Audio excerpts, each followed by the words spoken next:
और किस प्रकार वे पूरे के पूरे ब्रजवासियों को आनंद प्रदान करते हैं। ऐसे में श्याम सुंदर श्री कृष्ण जो प्रातः कालीन कथा में आपने श्रवण किया कि कैसे वे गोपियों के घरों में जाकर के मक्खन को चुरा करके खाते हैं और कैसे उनके छाछ पर वो नृत्य करते हैं,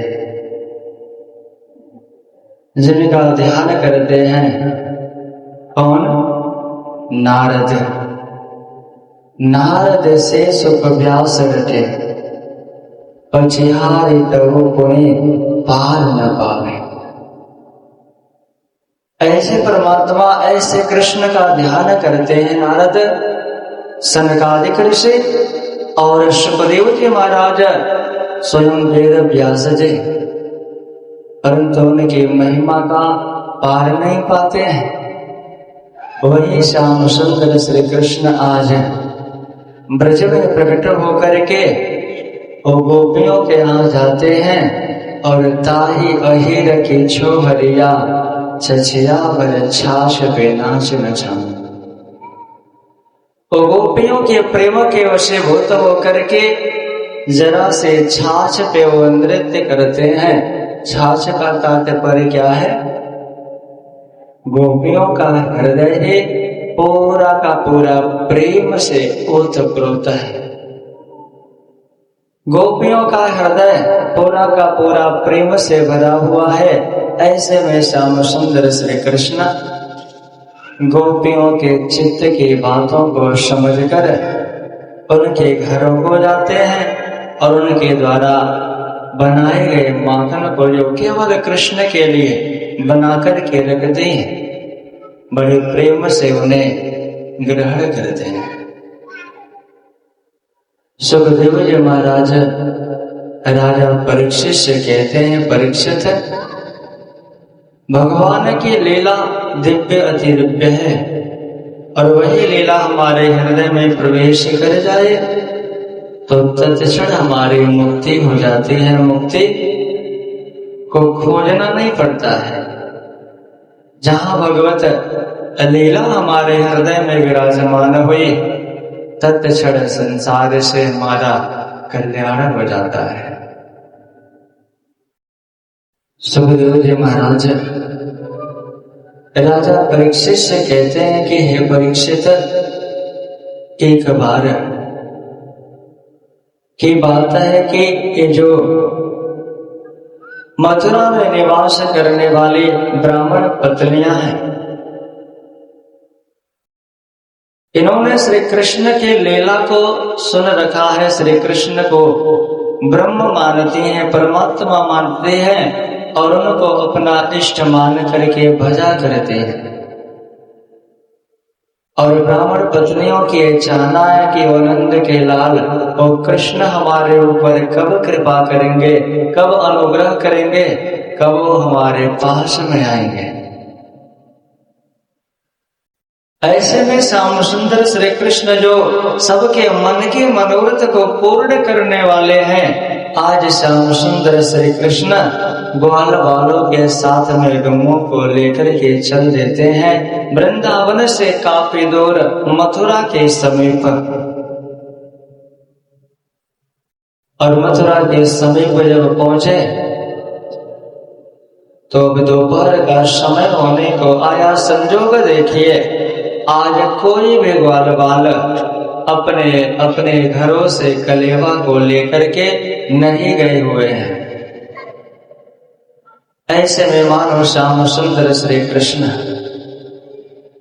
जिनके पास में ग्वाल बाल आकर के कहते हैं कि हे कन्हैया, आज तो हमें बड़े जोरों से भूख लगी हुई है और हम सब कलेवा लाना भी भूल गए।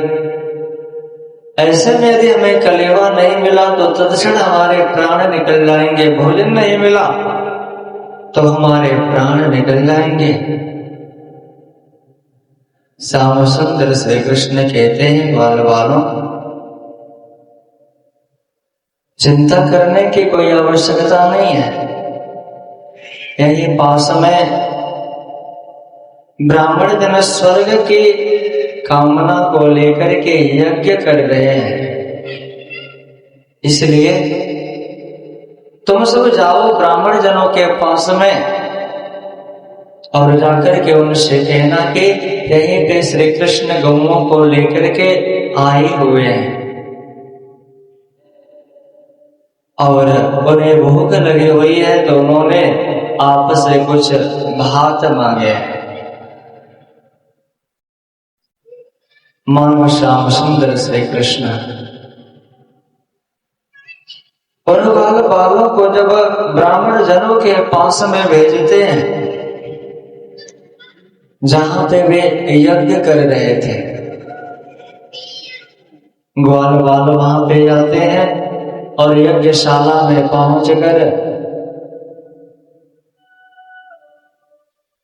ब्राह्मण जनों से कहते हैं कि यहीं पास में हमारे श्याम सुंदर श्री कृष्ण गौओं को लेकर के आए हुए हैं, सो उन्हें भूख लगी है और उन्होंने आपसे यज्ञ में से कुछ भात मांगे हैं।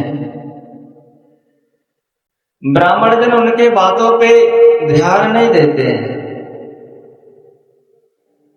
और करते क्या है, एक बार जब कहते हैं, दूसरी बार कहते हैं, तो तीसरी बार ग्वाल बालों को वहां से खदेड़ देते हैं, भगा देते हैं। ग्वाल बाल अपने प्राणों को बचा करके कन्हैया के पास में आते हैं और आकर के कहते हैं, कन्हैया तुम्हारे कहने पर हम तो ब्राह्मण जनों के पास में गए, परंतु उन्होंने हमें भात देने से इनकार कर दिया, मना कर दिया, और जब अपने पुनः कहा तो भी हमें खदेड़ने लगे। हम सब भाग करके यहाँ पे आए हैं। श्याम सुंदर श्री कृष्ण ग्वाल बालों से कहते हैं कि हे ग्वाल बालों, कभी कभी हम अपने जीवन में कुछ कार्य करने के लिए आगे बढ़ते हैं ना, तो थोड़ी रुकावटें आ जाती हैं और हम हार जाते हैं। इसका तात्पर्य ये नहीं होता है कि हम वहीं से लौट करके पुनः वापस चले आए, बल्कि हमारे हृदय में ये दृढ़ संकल्प होना चाहिए कि परिस्थिति हमारी कोई भी हो, परंतु हमें अपने लक्ष्य को प्राप्त करना है। छोटी छोटी समस्याओं से हमें घबराना नहीं चाहिए, हमें अपने लक्ष्य को प्राप्त करना है, सो करना है। श्याम सुंदर श्री कृष्ण ग्वाल बालों से कहते हैं कि हे ग्वाल बालों, तुम सब इस बार ब्राह्मण पत्नियों के पास में जाना और ब्राह्मण पत्नियों से जाकर के कहना कि यहीं पे श्याम सुंदर श्री कृष्ण गौओं को लेकर के आए हुए हैं और उन्हें जोरों से भूख लगी है, वे ब्राह्मण पत्नियां अवश्य ही लेकर के आएंगे।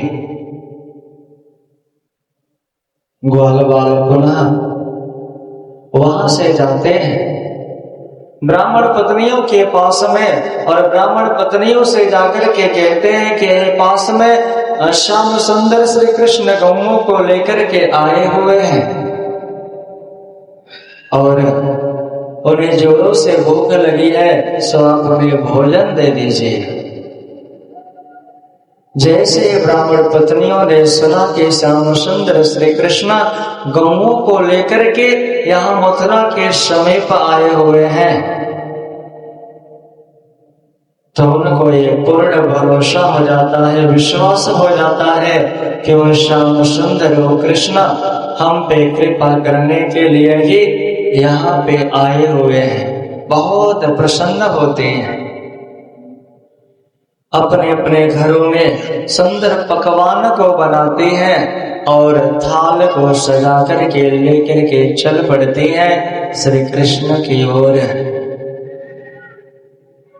जब थाल को सजा कर के लेके चलते हैं श्री कृष्ण की ओर, अब ब्राह्मण जनों ने देखा तो ब्राह्मण जनों को रोक देते हैं कि बावरे, तुम सब पागल तो नहीं हो गई हो?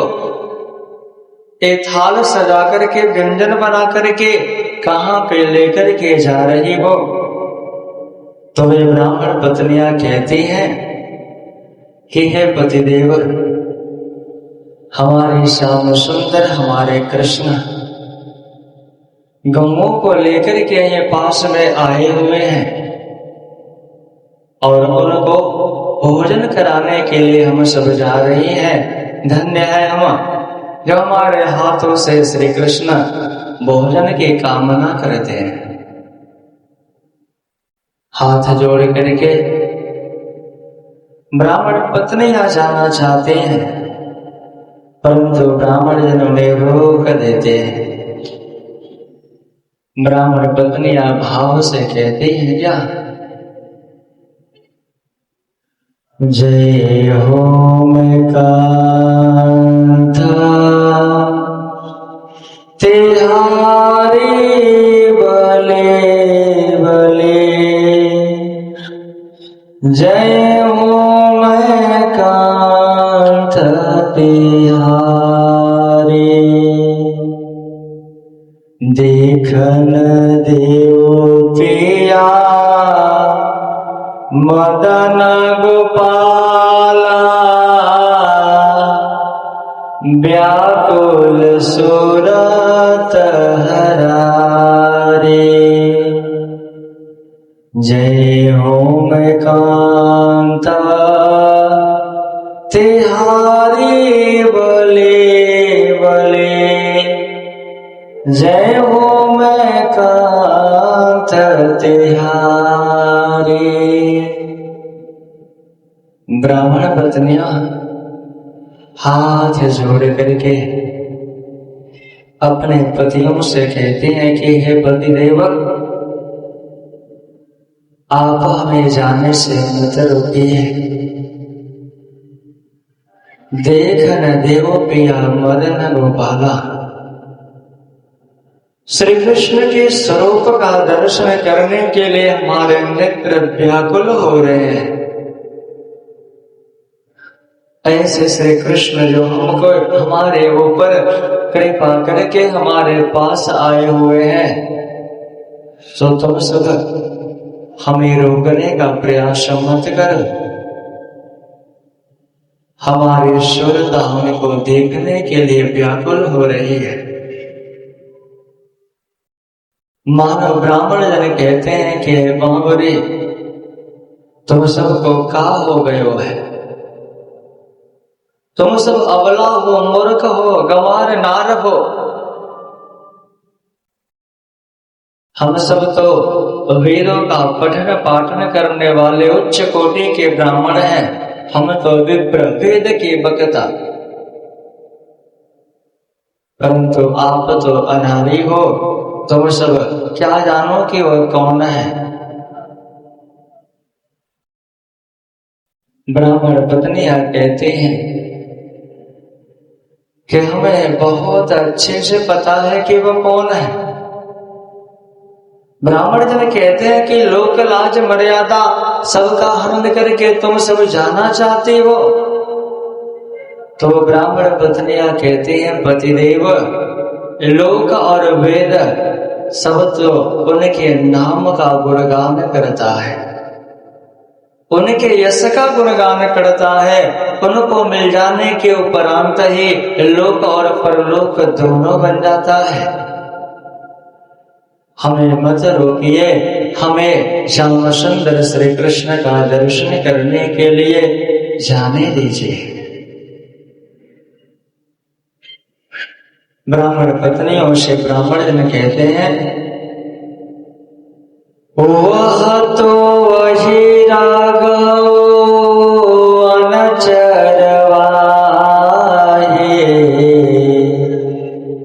ओढ़त कामरिकारे,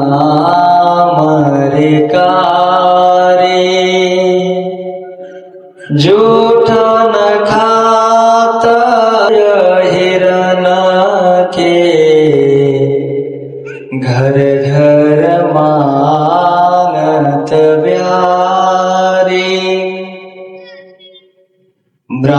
कहते हैं कि वह तो जाति से ही रहे, वह तो गौओं को चराने वाला है जिसे तुम सब परमात्मा कहते हो। वो तो कार्य कामरी को ओढ़ करके गौओं को चराता है, घर घर जाकर के वो मक्खन को मांग करके खाता है, और उनको तुम सब ब्रह्म कहती हो, परमात्मा कहती हो। तो ब्राह्मण पत्नियां कहते हैं कि पतिदेव,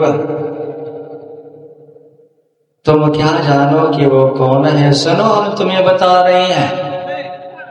वह तो साक्षात ब्रह्म है, वे अनादि है, अखंड है, वही सनातन है। कारण से संसार में उन्होंने शरीर को धारण किया हुआ है और सबको आनंद देने के लिए ही आनंद स्वरूप ब्रज में प्रकट होकर के प्रेममय लीला कर रहे हैं। श्याम सुंदर श्री कृष्ण, उनके पास हमें जाने दीजिए, हम रुकने वाले नहीं हैं।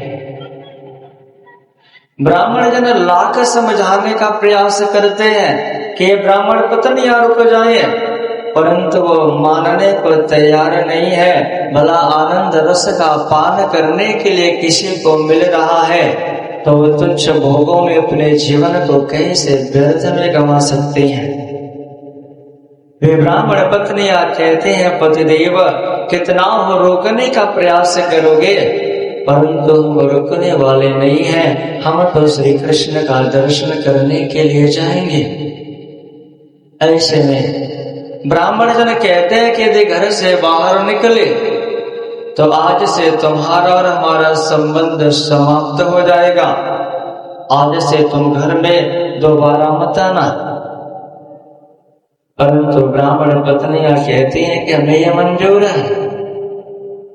अपने अपने हाथ में सुंदर थाल को लेकर के निकल पड़ती है, चल पड़ती है श्याम सुंदर श्री कृष्ण की ओर। आगे आगे ग्वाल बाल है और उनके पीछे पीछे ब्राह्मण पत्नियां हैं। मानो साक्षात श्री कृष्ण का दर्शन करने के लिए बहुत तेजी से आगे बढ़ रही हो। ऐसे में श्याम सुंदर श्री कृष्ण, जिनके पास में ये ब्राह्मण पत्नियां जब पहुंचती हैं ना, तो देखते क्या है कि वो श्याम सुंदर श्री कृष्ण ग्वाल बालों के बीच में बैठे हुए हैं और उनसे कुछ बातें कर रहे हैं। एक और श्याम सुंदर श्री कृष्ण, जिनके पीछे का भाग जब ब्राह्मण पत्नियां देखते हैं ना, तो इतना सुंदर उनका स्वरूप है, जिनके स्वरूप को देख करके ये मोहित हो जाती है। उनका ध्यान कहाँ जाता है? देखते हैं तो पीछे से जो उनका स्वरूप दिखता है ना, जो उनके बाल घुंघराले और उन बालों में कनेल का एक फूल बहुत ही सुंदर शोभा दे रहा है। वो श्री कृष्ण ग्वाल बालों के बीच में ऐसे घिर करके बैठे हुए हैं। उनके गले में पुष्पों की माला है, वैजंती की माला है, और कानों की ओर जब इनके नजर जाती है ना, तो देखती है ब्राह्मण पत्नियां कि श्याम सुंदर श्री कृष्ण के कानों में सुंदर कुंडल शोभायमान है। इतना सुंदर इनका रूप है। गौर श्याम मुख निरखन कीजय, प्रभु को स्वरूप नयन भर पीजय। उनके स्वरूप को गौर से देखते हैं और गौर से देखते हुए उनके स्वरूप के रस का पान करते हैं। कितना सुंदर है। गौर श्याम, श्याम वर्ण का। उनके मुख को अपने हृदय से निरख रहिए। रवि शशि कोटि बदन जाकी शोभा, करोड़ों करोड़ों सूर्यों का दिव्य प्रकाश जो है वो श्याम सुंदर श्री कृष्ण के बदन की शोभा को बढ़ा रहा है। ऐसे करोड़ों करोड़ों सूर्य भी उनके समक्ष फीके पड़ जा रहे हैं। ऐसे श्याम सुंदर श्री कृष्ण के स्वरूप को जब वो ब्राह्मण पत्नियां देखती है ना, तो उनको अपने नेत्रों के द्वारा हृदय में लेकर के जाते हैं और नेत्रों के द्वारा हृदय में ले जा करके उनका आलिंगन करते हैं। जिस स्वरूप को वो याद करके आए हुए थे कि हमारे श्याम सुंदर श्री कृष्ण ऐसे होंगे वैसे होंगे, परंतु जैसे समक्ष आते हैं तो जैसे एक मंच पे नट सा अभिनय करने के लिए कोई अपने स्वरूप को धारण करके जाता है, ऐसे श्याम सुंदर श्री कृष्ण का स्वरूप नट के जैसा है। उनके स्वरूप को अपने हृदय में धारण कर उनका आलिंगन करते हैं। अपने प्रभु का, अपने प्रियतम का जो स्वरूप उन्हें देखना चाहिए था, उसी प्रकार से उनका दर्शन करते हुए अपना सर्वस्व उनके चरणों में समर्पण कर देते हैं। बड़े प्रेम से उनको भोजन कराते हैं। श्याम सुंदर श्री कृष्ण उन ब्राह्मण पत्नियों को संबोधन कर कहते हैं कि हे ब्राह्मण पत्नियों, मैं तुम सब पे अनुग्रह करने के लिए ही आज यहाँ मथुरा के समीप गौओं को लेकर के आया हुआ हूँ। ऐसे में तुम सब ने मेरा दर्शन कर लिया, तुम सबको मेरा दर्शन हो गया, तुम सब पुनः अपने अपने घरों को जाओ। परंतु ब्राह्मण पत्नियों की दृष्टि कहाँ पे है? तो देखते क्या है कि मोर मुकुट और बंसी,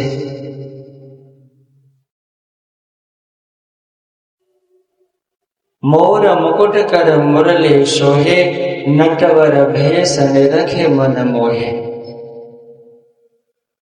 उन श्याम सुंदर श्री कृष्ण के उस नट के जैसा स्वरूप का नटवर को वो ब्राह्मण पत्नियां बड़े प्रेम से देखती हैं, उनको अपने हृदय में धारण कर लेती हैं। श्याम सुंदर श्री कृष्ण कहते हैं कि ब्राह्मण पत्नियों, अब तुम सबने हमारे स्वरूप का दर्शन कर लिया, इसलिए अपने अपने घरों को पुनः लौट करके जाओ। तुम्हारे पतिजन तुम्हारा इंतजार कर रहे होंगे। ऐसे में ब्राह्मण पत्नियां हाथ जोड़ करके कहती हैं कि हे प्रभु, हम सब जब वहां से घर से आपके पास में आ रहे थे ना, तो हमारे पतियों ने हमें बार बार मना किया और उन्होंने कहा कि यदि यहाँ से लौट कर यहाँ से तुम सब कृष्ण के पास में गई तो आज से तुम्हारा और हमारा कोई संबंध नहीं रहेगा। हमने सब कुछ त्याग दिया, लोक लाज मर्यादा छोड़ी, तब ज्ञान की पदवी पाई। हमने सर्वस्व त्याग दिया कि हम आपके रहे कि न रहे, परंतु कृष्ण हमारे हैं, हम कृष्ण के हैं, इसलिए हम अब आपके चरणों को छोड़ करके वापस नहीं जाएंगे। ब्राह्मण पत्नियों को भगवान कहते हैं कि देखो, तुम सब ने हमारा दर्शन पा करके कृत्य कृत्य धन्य हो गई हो, अब तुम्हें सर्वस्व त्यागने की कोई आवश्यकता नहीं है। तुम घर पे रहो, हमारा ध्यान निरंतर तुम्हें बना रहेगा और ऐसे ही तुम्हारे हृदय में हमारे प्रति भाव रहेगा, तुम्हारा संसार सागर से कल्याण हो। परंतु तुम सब लौट करके वापस तो जाओ, देखो तो सही वो पति तुम्हारे तुम्हें घर से बाहर निकालते हैं या तुम्हारा सत्कार करते हैं। ना चाहते हुए भी श्याम सुंदर श्री कृष्ण के स्वरूप का अपने हृदय में आलिंगन करते हुए आंख से श्रद्धारा बहाते हुए अभी ब्राह्मण पत्नियां पुनः अपने घरों को लौट आती हैं। और घरों को जब अपने लौट आती हैं तो देखते क्या है कि इनके पतिजन पहले से ही थाल में आरती को सजा करके लेकर के खड़े हैं। और जैसे ही ब्राह्मण पत्नियां वापस आती हैं ना, सबसे पहले उनके चरणों में दंडवत प्रणाम करते हैं, बड़े प्रेम से आरती उतारते हैं और अपने अपने घरों में ले जाकर के उन्हें सुंदर आसन पे बिठाते हैं कि तुम सब धन्य हो। हम तो स्वर्ग की तुच्छ कामना को लेकर के यज्ञ कर रहे थे, परंतु तुम सबने जो यज्ञ करता है, जिन्होंने चराचर ब्रह्मांड का निर्माण किया, चराचर देवताओं को बनाया, चराचर विधियों को बनाया, तुमने तो उनको ही पा लिया। तुम सब कृत्य कृत्य धन्य हो। और तब से लेकर आज तक लोटे में जल दातवन उनके सिराहने ले जाकर के वे ब्राह्मण जन रख दिया करते हैं, जिनको मथुरा में चौबे और चौबायन के नाम से जानते हैं। विचार करिए, परमात्मा को प्राप्त करने का सबसे सरल साधन कौन सा है? तो हमें अपने भीतर से लोक लाज मर्यादा सबको त्याग करना पड़ेगा। अपने भीतर काम क्रोध लोभ मोह अहंकार द्वेष को त्याग करना पड़ेगा। अपने भीतर परमात्मा को बिठाना पड़ेगा, तब जाकर के हमें परमात्मा का प्रेम प्राप्त होगा, परमात्मा का दर्शन प्राप्त होगा। आज तो हमारे भीतर काम क्रोध ऐसा भरा हुआ है कि हम एक दूसरे को देखना नहीं चाहते। कैसे विडंबना है ना कि मानव के द्वारा बनाई गई मूर्ति की हम बहुत प्रेम से भगवान मान करके पूजा करते हैं, परंतु भगवान के द्वारा बनाए गए ये मानव आपस में ये लड़ते हैं, झगड़ते हैं, मरते हैं। क्यों? परमात्मा के स्वरूप को यदि आपको देखना है तो अपने भीतर देखो, अपने अंतःकरण में देखो, क्योंकि अंत समय में मंदिर में बैठे भगवान आपके काम नहीं आएंगे, बल्कि आपके अंतःकरण में बैठे हुए भगवान ही आपके काम आएंगे। इसलिए मेरे प्यारे भक्त प्रेमियों, निरंतर परमात्मा के नाम का चिंतन करते रहो। राधा कृष्ण अपने मुख से सदैव रटते रहो। बोलिए श्री कृष्ण कन्हैया लाल की।